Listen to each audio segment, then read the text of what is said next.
ज्ञान मार्ग किस मतलब से हमने जन्म लिया है? क्या इसका अर्थ धन प्राप्ति, संतान उत्पत्ति, घर बार बनाना, ऐश करना है? हम कौन हैं? कहाँ से आए हैं?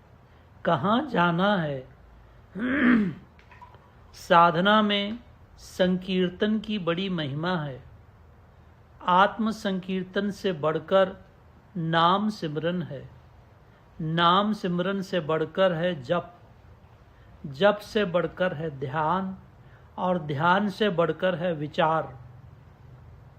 विचार सबसे श्रेष्ठ है। यदि आप लोग विचारधारा को सत्मार्ग पे लगाओ तो अच्छा है। विचार हमें असत से छोड़कर सत की ओर ले जाता है। धारणा उठती है कि मैं कौन हूँ? क्या मैं ये शरीर हूँ? नहीं, नहीं, ये शरीर तो नश्वर है। शरीर के जलने के बाद भी मैं रहूँगा। शरीर तो थोड़े समय के लिए मिला है। जो वस्तु थोड़े समय के लिए होती है वो सत्य नहीं होती। कभी सुख कभी दुख चलता ही रहता है। मैं शरीर हूँ, ये अज्ञानता की जड़ है। मन बुद्धि शरीर है। यदि जड़ ही निकल जाएगी तो फिर क्या होगा? चारों ओर सत्य ही सत्य दिखाई देगा। विचार शक्ति से अज्ञानता की जड़ निकल जाएगी। सारा दिन यदि हम प्रश्न करेंगे अपने आप से कि ये शरीर क्या है, ये शरीर तो कुछ भी नहीं है, फिर मैं क्या हूँ? मैं इस शरीर के अंदर आत्मा हूँ। जैसे ही ध्यान गया अंतरंग में, बस काम बन गया। साधना में विचार ही पहला कदम है। जैसे जैसे विचार उठता जाता है, साधना में मदद मिलती है। जिस जगह से मैं उठ रही है वहाँ पहुँचो। सब वृत्तियाँ अंदर को ले जाओ। जब तक मनुष्य भक्ति मार्ग में रहता है तब तक दो चीज़ें, भक्त और भगवान, दिखाई देती हैं। परंतु जब मनुष्य ज्ञान मार्ग में पहुंच जाता है तो एक ही चीज़ दिखाई देती है। उसे हर जीव में भगवान दिखाई देता है। आत्मा और परमात्मा में भेद नहीं दिखाई देता। किसी ने कहा है, कुछ भी नहीं करना है हमने, अपने आप को पाना है। माटी की ये देह है तेरी, इसका कौन ठिकाना है। एक ही जगह से मैं उठ रही है। आत्मा में दो नाम की कोई चीज़ नहीं है। हमें अपने आप को पाना है।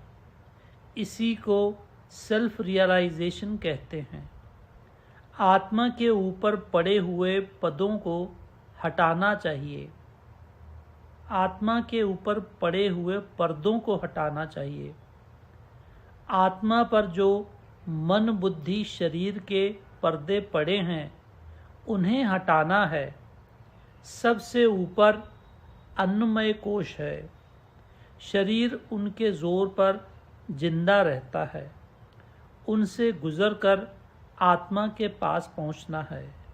दूसरा है मनोमय कोश, जो विचार करता है। तीसरा प्राणमय कोश। जरा वृत्ति अंदर करो तो प्राणों का भास होता है। चौथा ज्ञानमय कोश, वो अलग ही दिखता है, वो और ही दुनिया है। और पांचवा विज्ञानमय कोश, जब वो अनंत में मिल जाता है। बिंदु के अंदर सिंधु है, उसी भगवान को पाना है। पुस्तकें पढ़ने से गुजारा नहीं होता। जब भक्ति और प्रेम परिपक्व हो जाता है तब ये विज्ञान अंदर से उठता है। गुरु नानक देव जी बचपन से ही अपने रंग में रंगे रहते थे। उनके पिता उनको 50 रुपए देते थे। वे उन 50 रुपयों को लेकर उसका लंगर कर देते थे। उनका बहनोई दौलतपुर में काम करता था। उनके दामाद ने नवाब साहब को कहा कि नानक अच्छा आदमी है, उसे काम पर लगा देना चाहिए। लोग उससे रसद लेकर जाते थे। उन्होंने उसे वहाँ लगा दिया। वे फौज के आदमियों को अनाज तोल कर देते थे। 12 किलो तक तो गुरु नानक देव ठीक नाप देते थे, परंतु जब 13वां नापना होता था, ज्यों ही उनके मन से 13 निकला, त्यों ही वो कहते चले जाते, मैं तेरा, मैं तेरा, मैं तेरा, और अनाज डालते चले जाते। जो लोग 12 से ज़्यादा लेकर जाते, उन्हें बड़ी हैरानगी होती थी। वे मज़े में रहते थे। रोज़ वहाँ पर यही तमाशा होने लगा। बात फैलते फैलते देर न लगी। एक दिन नवाब के कानों में ये बात पहुँच गई। नवाब को जब पता लगा तो उसने बहनोई को बुलाया और दोनों छुपकर देखने लगे कि अनाज कैसे तोला जाता है। वही बात हुई। जब 13 आया, वहीं उनके होश गुम हो गए। नवाब को गुस्सा आया, परंतु जब स्थिति देखी तो मन पसीज गया। उसने वजीरों से कहा कि अनाज की चेकिंग करो। जब अनाज की चेकिंग की गई तो जितना अनाज निकलना था उससे भी ज़्यादा अनाज निकला। वो उनके चरणों में गिर गया और कहने लगा, आपको नौकरी करने की क्या ज़रूरत है महाराज, आप तो बहुत शक्तिमान हैं। आप चलिए मेरे साथ मेरे दरबार में। देखो कितना शुद्ध प्रेम था। प्रेम के सामने मनुष्य को कुछ नहीं दिखता। दूसरा, ब्रह्म ज्ञान मिलता है गुरु कृपा से, परंतु याद रखो प्रेम भी गुरु की कृपा के बिना नहीं मिलता। ज्ञान पाना ही अंतिम अवस्था है, इसलिए अनेक जन्म लग जाते हैं इसे पाने को। जिस वक्त विचार उठा कि मैं कौन हूँ, उस दिन सोचो कि फोड़ा फट गया और पस निकलनी शुरू हो गई। सोचो कि अब बीमारी ठीक होने लगी है। जब शरीर को ही महत्व नहीं दोगे तो धंधे किसके हैं, रिश्तेदार किसके हैं? किसी ने मार दिया या किसी ने मान दिया, कोई फर्क नहीं पड़ता। एक बार रामदास जी जब रेलवे से बाहर किसी दूसरे शहर जाने लगे, तब वे रेलवे स्टेशन जाकर गाड़ी में बैठ गए। 3rd क्लास का डब्बा था। उन्हें छोड़ने आए लोगों ने हजारों की संख्या में मालाएं पहनाई।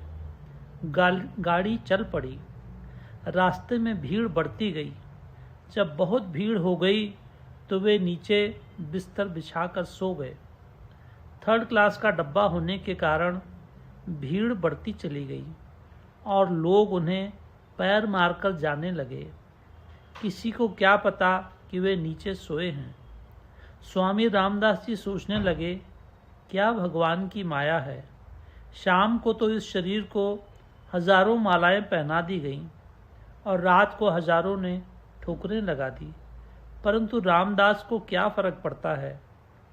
हम हर काम को एम रखकर करते हैं। माया हमें सोचने नहीं देती कि ये जीवन क्या है।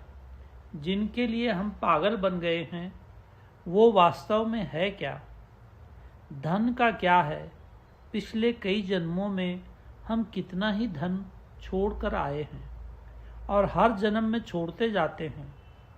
हर जन्म में पहले हम प्रण करते हैं कि अब हम माया में नहीं फंसेंगे, परंतु जैसे ही जीव जन्म लेता है वैसे ही माया उसे अपनी जंजीरों में बांध लेती है।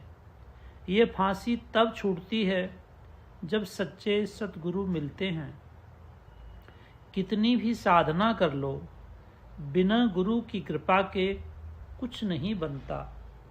आखिरी स्टेज में तो साधना भी काम नहीं देती, शुद्ध पवित्र प्रेम से ही बात बनती है।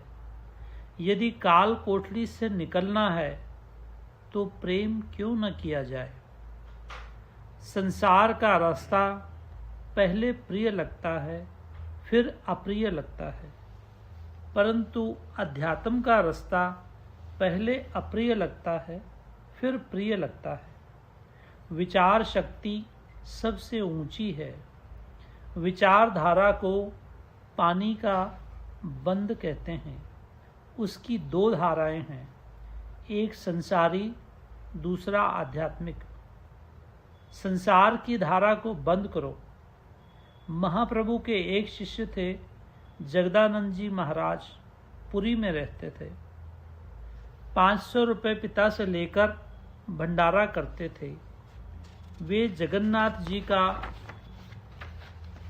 प्रसाद लेकर अपना राम नाम लेते थे।